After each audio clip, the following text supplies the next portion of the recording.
second reading of the Land Assembly Project Area Act, Calgary Glenmore. Well, thank you, Mr. Speaker. And, you know, we often get up and say that it's a thrill or an honor to speak to these bills, these government bills, but this one really is. And the reason why is because for after 2 years of a lot of hard work and getting it right, this government is finally following the lead of the Wild Rose and individuals like Keith Wilson and landowners. And so I am excited to talk about this bill because they're bringing in what we think is four of the faults of this bill. So 75% is an incredible hitting rate for this government, so we're pretty excited about that, and we hope that we can make one more amendment that, as we pointed out again, we think that the government has suffered enough infliction on this to think that they need to get it right. But people like Keith Wilson really, they're a patriot to me. The amount of time and effort that he has put in to fight a tyrannical government that says property rights aren't important is incredible, Mr. Speaker. And I personally want to thank him. And I also think that this government, and they're starting with the Premier, should give a public apology to Mr. Wilson and should perhaps give him Honour of Alberta recognition for the work that he's done for the people here. But, Mr. Speaker, an Order of Alberta would be Order of Excellence, absolutely. Well, members, I wonder if we could address the comments to the chair and not to the person speaking, and everyone will have their fair chance at speaking to this bill, I assure you. So please, honourable member, proceed uninterrupted, I hope. Thank you. But you'll recall that we have made this effort for some time on the Land Stewardship Act. We repeatedly pointed out how little regard there was in this centralized super plan for the rights of landowners, businesses, and municipalities. The government kept trying to say that we are fear-mongering, that there was no cause for alarm. They even said that we were making things up. But then, what's the only piece of significant legislation that came up this last spring? It wasn't the Asia bill, but Bill 10, which made a bunch of amendments to the improvement on the land use framework. We still think that bill is still too centralized and still doesn't give people the adequate compensation protection. But they were sure there were some significant changes to a bill those months before the government insisted that it was fine. That's because over the last year, good folks in rural Alberta have stopped trusting them, and this spring they finally realized it. So they were scrambling to fix these horrible bills.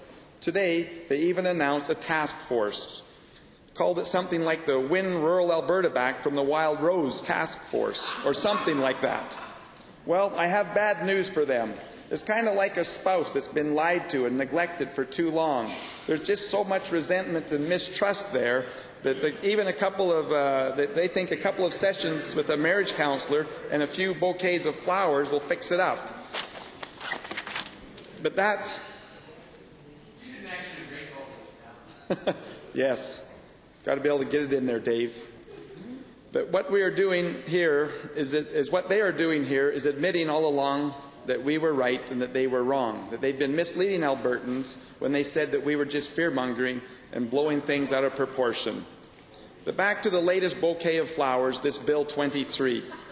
This bill proposes radical amendments to the Land Assembly Act, often referred to as Bill 19. This bill goes even further than the Land Use Correction Bill that they did this spring. But since Bill 19 was passed, the Wild Rose has been traveling the province and using every chance we had in the House to inform Albertans about what unnecessary and naked power grab this was by the government.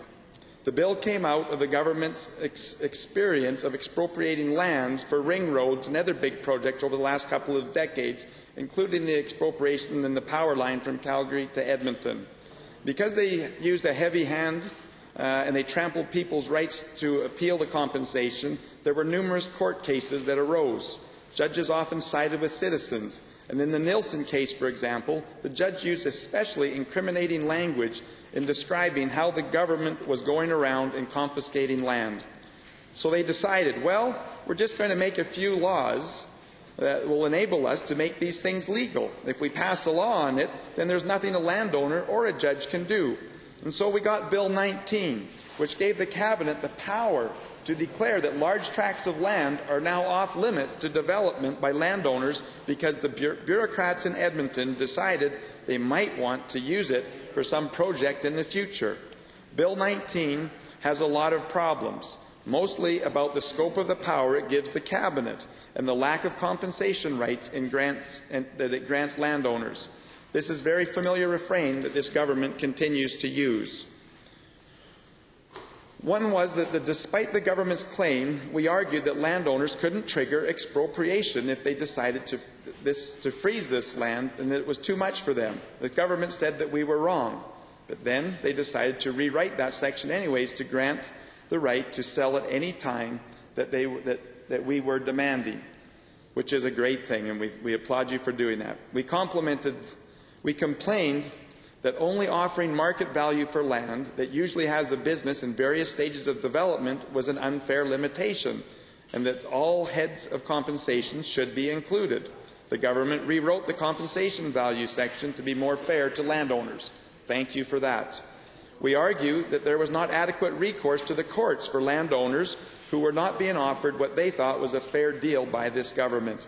They said, "Sure thing, you're just fear-mongering. You can trust cabinet." Oh, we would never do that to the people here.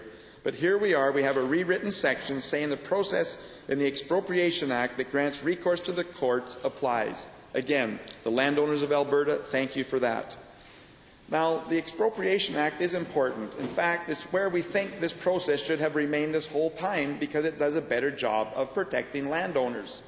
So this is some good news, but besides the fact that this bill isn't needed and it's still a big stick that a centralized bureaucracy can use for its big plans, there's still one more big hole.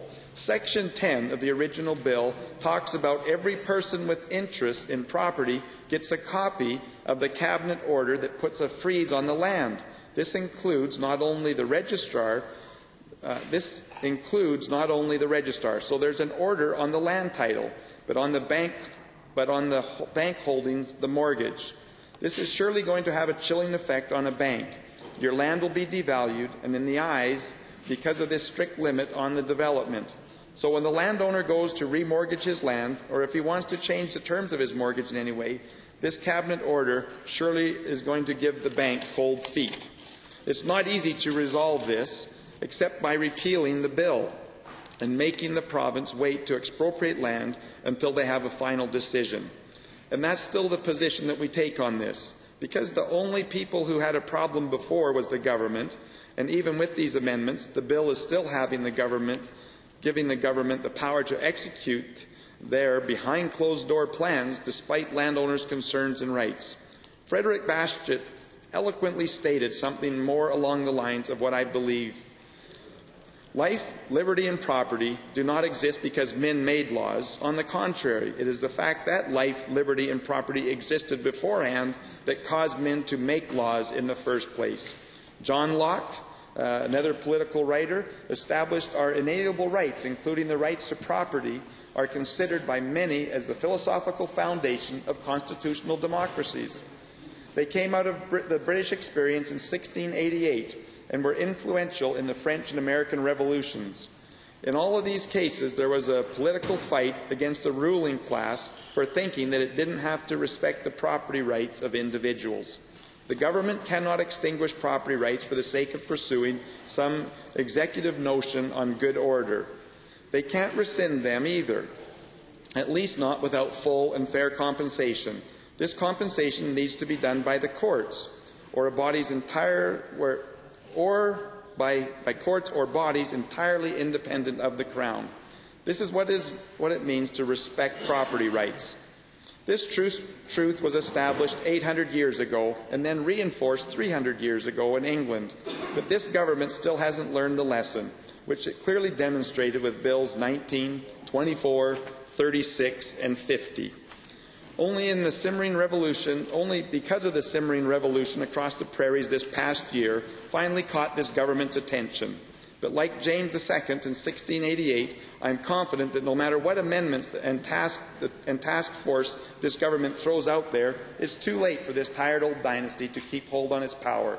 Albertans need not worry, though. A government that understands and will protect their rights is ready to take over. But, Mr. Speaker, there's some real concerns that I've heard when I was over there and listened to the Premier make her comments. How much time do I have left? her comment saying that we hear Alberta and we understand. All that we believe that they really hear and Albertans know is that there was a big kickback. They finally, after 2 years, realized that, you know what, Albertans aren't fools. We can't pull the wool over their eyes, and we need to change the laws. And these three amendments are very good amendments, but it's not good enough there. And again, I go back that, you know, for 2 years they've gone around smearing Keith Wilson, saying that he was fear-mongering, that he was making things up, that it wasn't clear. And they owe him an apology. And I don't know what the House Leader's yapping at the moment, Mr. Speaker, but he's saying something much like his disrespect that he showed Mr. Wilson in Eckville when he was speaking, who gave the greatest respect and time to him. But for some reason his rhetoric likes to continue on.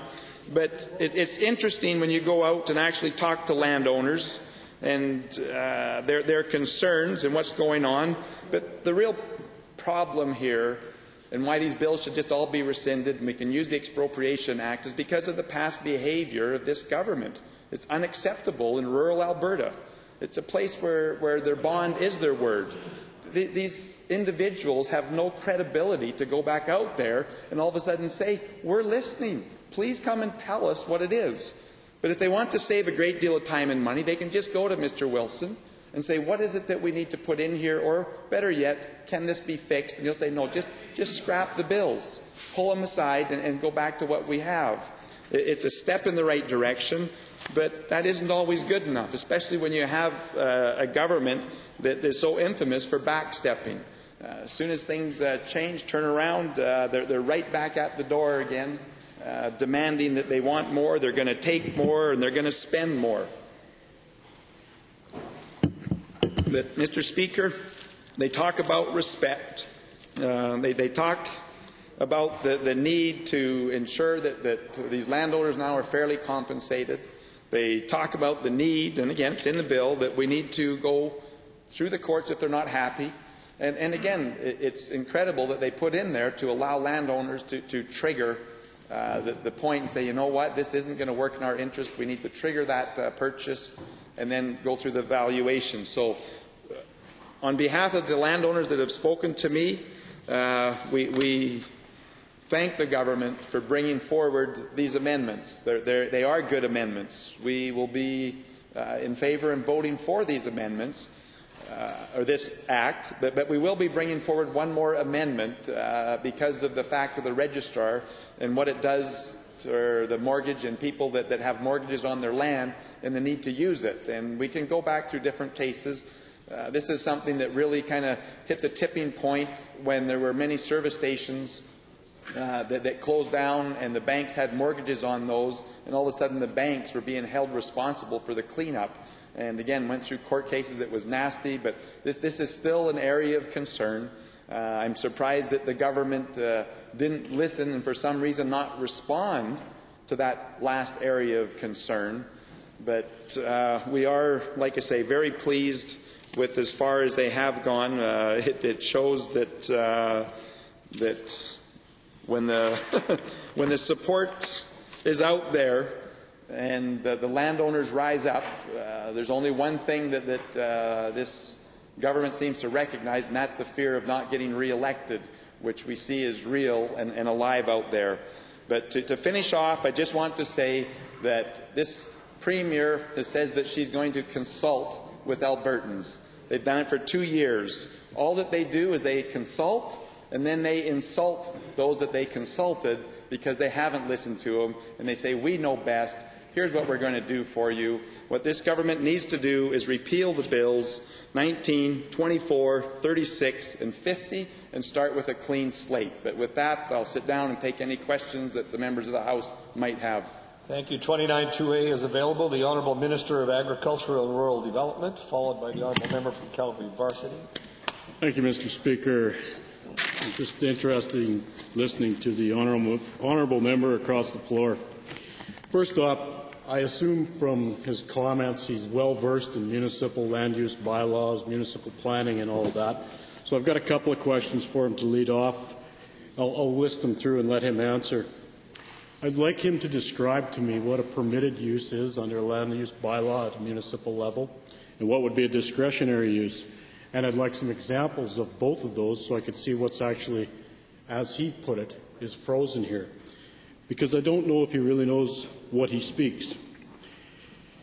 Need the difference in those, as well as could he cite a couple of land use bylaws for me in zoning and what they're zoned for and what the different zonings in a land use bylaw are and how they're changed in those types of issues, because I think, again, he's not quite sure of where he's going with this. It's all about, pardon me, it's all about a little bit of grandstanding around what he's calling a property right. Now, property right and property value is determined as well as from within as for without. So what's around you has an effect on your property.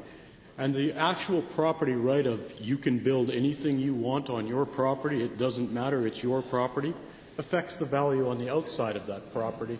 So I think there's some discretionary uses and permitted uses that the honourable member may not have his full grasp of, and I'd really like to hear him put that forward to me right now. Honourable member. Well, Mr. Speaker, first of all, I find it fascinating that he wants to ask me those things, and this goes right to the root of the problem. Here's going to be the co-chair of the task force, and he wants to ask me examples, and I could sit there, and if he wants to give me another 15 minutes on talking on this, I would be happy to go into more details, but I don't have it. But the truth of the matter is, this government and this task force do not understand those things. That I can cite them people that have had their property frozen. They're not allowed to build on that property, and it's damaged them greatly. And this government has the arrogance to say, give me some examples. Why would I give that to them when we're going into an election, and these guys are so arrogant to say we've got it right? We know what it is when they bungle it up so badly over the last 3 years, and they want to know if we have it right. They need to go back to their books. They've got researchers, a lot more than us. They have a lot more money in there, and do the research and figure it out for themselves. It's ridiculous, the pain and the infliction that they've caused. And to say, where have we ever said that you can build anything that you want and not have an impact on the community? We understand zoning very well. That's all part of an important citizenship where we get along with our neighbors. Where did we ever say that we want to give the right for someone to build anything and everything they ever want? This government's ridiculous. Their comments are ridiculous. They've intimidated landowners. They sent out spies. That's what started all of this landslide, was sending out spies because they wanted to put in a power line and they didn't go through the proper procedures. They didn't respect their own laws. They didn't respect the communities that were against these things. And they're doing the same thing, Mr. Speaker, at this time with the Heartland. We had a procedure before. The only reason why they're going ahead with the Heartland is because they're embarrassed to admit they're wrong, and they'd have to swallow a $700 million bill that should have only been $200 million because of what they authorized in some pre-studies and to start to get ready on the Assembly. This government continues to fail to understand property rights. They're worried about zoning now. They want to ask the opposition these questions. They need to go back to their own offices. They need to go back and talk to lawyers like Keith Wilson and listen to them. See, even now they're going to heckle them when what they should be doing, Mr. Speaker, is apologizing to him and thanking him for the work that he's done. He's a patriot here in Alberta. He deserves the Order of Excellence for what he has done for the landowners here. He went to war against this fear-mongering, bullying government that has arm-twisted, sent out spies, did whatever they wanted, when they wanted, and when they were challenged by the courts, in such cases as the Nilsen case, they says, we need a new law to strip any land rights away from these people so they can't stop us. And oh, why? Because we're like the Soviet Union. We know what's best. We'll take this land. We'll tell them what it's worth.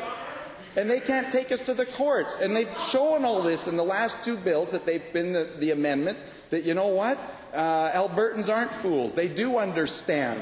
They don't want to do this. We're in trouble in rural Alberta. So therefore, we'll bring an amendment. But they won't apologize. Thank you, honourable member.